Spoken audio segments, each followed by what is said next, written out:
My best friend, Shane Payton. Thank you, sir. Thank you, brother. Kill it. Yeah.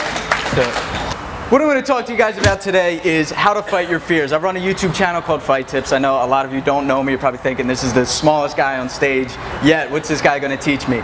Something that I think everybody should make a main priority.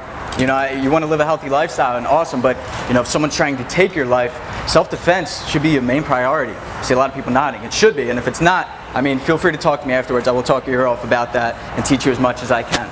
All right, so talking about fighting your fears. Well, some people say that they fear public speaking more than they fear death. A lot of people say that and believe that. Think about that. Some people say that they fear public speaking more than death. They'd rather be dead than alive on stage in front of people. Isn't that crazy? It's crazy to think about. To avoid that uncomfortable feeling, they'd rather be dead. And that's one reason why I'm up here talking about fighting your fears. You know, crushing hesitation, not letting things get in the way of you reaching your dreams. Okay? So, in order to do this, we're going to talk about 3 different stages, and these are what I do before my fights to prepare, to make sure that I'm calm, you know, get rid of the nerves before I do this right now, and I'm doing it as I speak. Those butterflies, right now, I have them right now. I have those butterflies right now on stage, right? That tunnel vision, my knees shake. I get shaky hands. I've always gotten, when I'm nervous, I get shaky hands. All of those feelings that you feel, know that everyone gets them, and that when you get them, know that you're right on track. You're right where you should be. That white guy with dreadlocks at FitCon, Texas, which was an awesome event, by the way, told me that if I feel those butterflies, if I feel the hair raising on my skin, if I feel the sweat on my brow, that means I'm right on track where I should be. Cool. I'm good. Everything's copacetic. Everything's good. These butterflies that I'm feeling right now are unique. I don't feel these every day. And that's a beautiful thing. All right? Don't let it scare you. Don't let it make you nervous and just focus on the negative. Focus on what's good. I don't feel this every day. I don't have the opportunity to speak in front of people and feel these butterflies. That's awesome. It's unique. It's interesting. I like it. All right? Think about that. Like it. Enjoy it. And we're going to talk more about that later. All right? The other thing is, real quick, I want you to remember, no one wants to see you fail. No one wants to see you mess up. Okay? And if there are any evil people out there that do, that's more motivation for you to prove them wrong. Prove them wrong. All right, so what's one of the first things that I did? Right before I started speaking, does anyone remember what the first thing I did? I just threw a couple punches. This is where I feel at home. This is what I'm used to doing. All right? Making myself bigger, a little bit bigger. I put my hands out a couple of times. It's called power posing, and it's scientifically proven that if you do this, if you make yourself bigger, just like animals do in the animal kingdom, you know, peacocking, it will instantly improve your confidence. All right? It'll intimidate your opponent a little bit too, but it'll make you feel better on the inside. It'll make you feel bigger and stronger and better. And all of you in here know how to do this. You guys feel right at home doing this, right? Right? So do that. 2 minutes before you go and you go on show, or before you talk to a CEO of a big company, or you go and you try to hit that new PR. Go into the bathroom stall by yourself and just for 60 seconds. You're the man or woman right now. That's all you're doing. And believe it. Believe it. All right? You feel that blood flowing and you feel awesome. You are the man. You are the woman. You're going to crush it. That's what you got to be thinking. Another one you can do is smile. During my fights, what I like doing is smiling in the middle of my fights. All right? The one thing it does is it confuses and irritates my opponent. Like, this guy's smiling. This guy's enjoying this. I just punch him as hard as I can. He's smiling. What the hell's going on here? But I smile when I'm in a good mood, when I'm watching a good movie, when I'm hanging out with my wife, when I'm with my friends. So if I can do it in a highly stressful situation like a fight, and I start smiling, it reverses my feelings. Now we need to harness them. Now I'm not talking about Hulk superhuman strength, being able to pick up a car because our puppy is stuck under one of the wheels. That's not what I'm talking about. Unfortunately, I don't have that secret to control the adrenaline and turn into the Hulk. But what we can do is make something beautiful of it. Doing something that you're not used to doing and really appreciating it afterwards. Okay, stepping out of your comfort zone. All right, no regrets. When I was 19 years old, I traveled to Bangkok, Thailand by myself. Okay, I wanted to train Muay Thai and I wanted to fight. Now, when I decided to go, it was about 6 months after I had bought my plane ticket. All these riots started happening against the government. All these people were burning cars and they were smashing windows and looting. And the American embassy actually shut down. They forbade any tourism. It was that dangerous.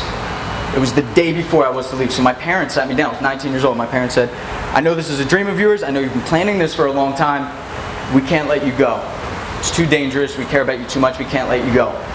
And I remember tears rolling down my face, and all I could say is, I'm sorry. I'm sorry. I'm sorry, because I'm still going. And that night I wrote my will. I was so convinced I was going to die. I wrote my will that night. I was either going to die in a plane crash, I was going to get some crazy disease out in Thailand. One of those rioters was going to flip a car on me. I don't know. I was going to die. I was convinced. Spoiler alert, I didn't die. Yeah. 41 hours later, I made it to Bangkok, Thailand. And I'm driving on the freeway.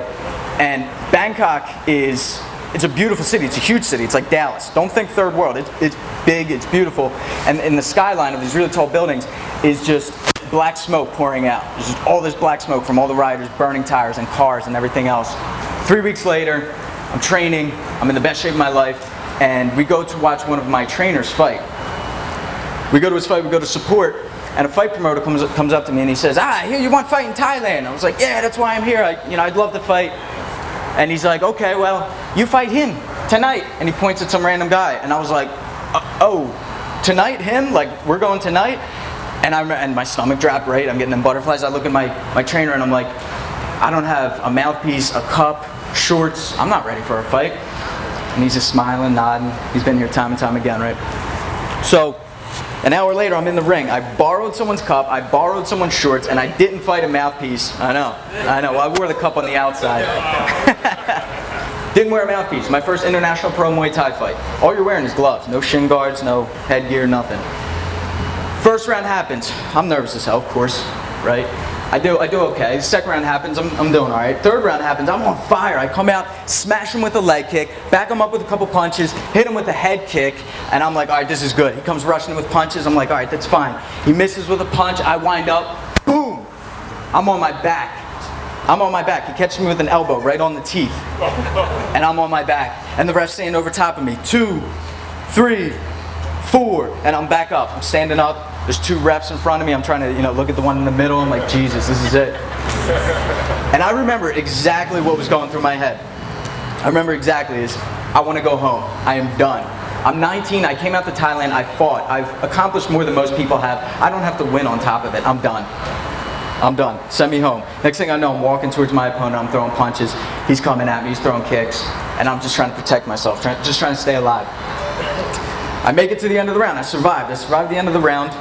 And I remember what my trainer was saying to me. He's saying, punching, 1, 2, punching. He didn't want me to kick. He wanted my legs to stay underneath me.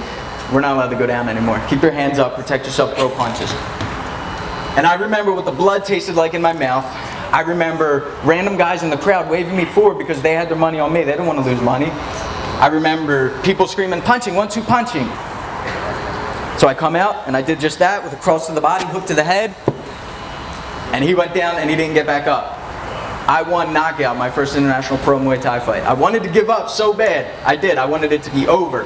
But I am so happy now looking back that I kept going, that I fought, that I won. I wouldn't be able to tell this story today. I wouldn't be here to be able to tell it if I had been too nervous and taken a step back and been like, no, I don't want to do it anymore. I'm too nervous. Take that leap. I'm telling you, you're so happy that you did. And those uncomfortable situations are the ones that you remember the most. I remember everything from that night. Everything. All right, so I'm not saying that I want everyone in here to become a Muay Thai fighter, a boxer, an MMA fighter. Although I will say that being able to fight in front of hundreds of people makes speaking in front of hundreds of people a lot easier because no one's trying to take my head off, and that's nice. But no, with each fear that you beat, it's behind you. You get stronger each and every time. You never have to worry about that again. Keep that in mind, okay? So, to finish, I just want to say not only should you literally smile in the face of fear, but laugh at the thought of failure. Thank you guys.